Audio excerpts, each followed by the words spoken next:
Et donc, comme je vous disais, on écrase à peu près 2 tonnes de blé à l'heure, ce qui fait 1,5 tonne de farine produite à l'heure.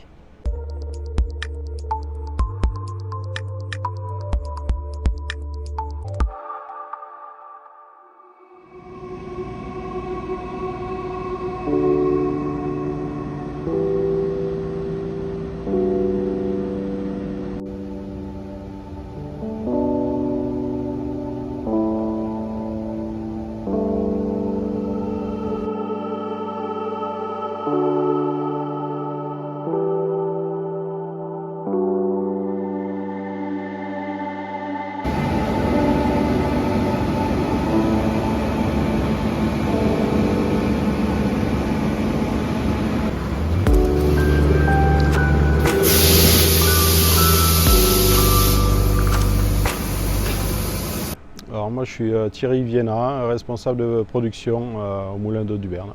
Alors moi à la fin de l'année ça fera 31 ans que je suis sur les lieux. Donc je suis un peu le vieux de la vieille dans la boutique.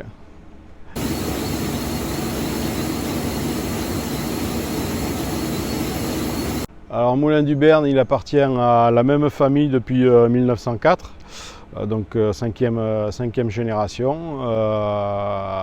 Il existait déjà avant, donc il y a eu une coupure et donc 1904 c'est la même famille qui ont fait à l'époque, ils ont commencé avec des pierres de meule. Ils avaient 3 paires de meules et au fur et à mesure le moulin s'est modernisé avec l'arrivée de moteurs diesel. Après ils sont passés sur des appareils à cylindres et après plus tard ils ont changé le moulin de place dans les années 80 et tout est électrique maintenant donc voilà. On va commencer un peu dans l'ordre des choses. On va commencer par les blés. On travaille des blés tendres panifiables qui arrivent de la région un gros sud-ouest, hein. On fait Lot-et-Garonne, le Gers et la région Angoulême. Donc là, on se sert uniquement en blé dans ces régions-là. Après, on fait un nettoyage du blé, c'est-à-dire qu'on retire tout corps étranger. Dernière étape, il est humidifié et il repose 24 heures avant d'être broyé au moulin. Donc arrivé au moulin, le blé subit un premier broyage où ce produit broyé est tamisé tout en haut. Vous avez pu voir l'appareil vibrer. Donc là, ça tamise, ça sépare la farine du refus des grosses particules qui, elles, sont broyées après sur un second appareil, plus finement, et ainsi de suite. À nouveau, ce produit broyé une seconde fois remonte tout en haut.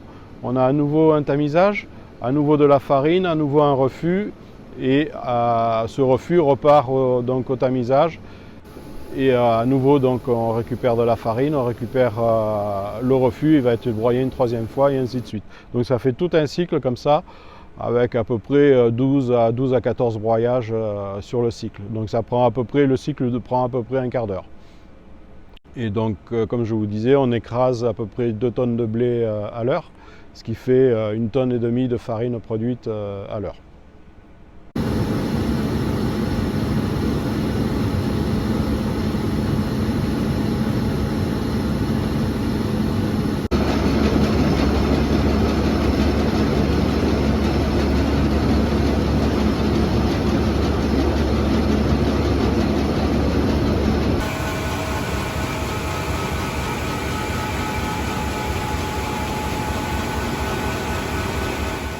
On doit avoir, je pense, je n'ai pas le décompte exact, mais je pense qu'on doit avoir une petite centaine de clients qui se répartissent sur le département, plus les départements limitrophes, Charente, Charente-Maritime, Dordogne, Lot-et-Garonne. Après, on fait une bonne partie des Landes, on descend jusqu'à Mont-de-Marsan.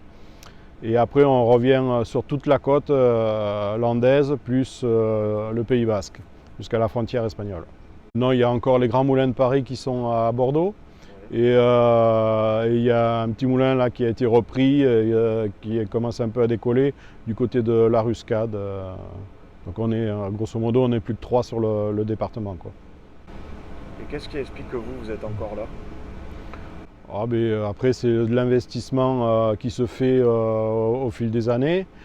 Et puis les clients que l'on a qui veulent rester encore avec nous, où on lutte encore contre la grosse concurrence qui est difficile, mais bon, pour l'instant on tient encore. Elle est unique dans le sens où on n'appartient pas à un groupe Banette, Baguepi ou autre, donc on reste complètement indépendant. Ce qui plaît à certains clients, ainsi que on fait énormément on fait du dépannage, on est très réactif lorsqu'il y a un problème chez un particulier, chez un client où il a prévu trop court dans son approvisionnement, ou qu'il a un souci avec la farine, donc on a le commercial qui est boulanger de métier, qui à ce moment-là se rapproche auprès d'eux et voit ensemble ce qui va, ce qui ne va pas. Le blé est un produit entre guillemets vivant, donc du jour au lendemain ça change beaucoup. Selon le climat, les provenances de blé. Là en ce moment on va avoir les récoltes qui arrivent, donc des nouveaux blés, donc il faut les incorporer gentiment entre guillemets aux anciens blés, au blé de l'année dernière. Donc tout ça, il y a tout un jeu, un contrôle à faire au niveau du moulin. Donc tout ça, c'est passionnant. Et après, il y a toute la partie entretien technique à faire au moulin. Et donc je touche à tout, donc que ce soit de l'entretien, de la production, du contrôle. Donc c'est varié. Même si quelque part il y a certaines choses qui sont routinières, il y a quand même on n'est jamais le même jour en train de faire tous les jours à faire la même chose, quoi.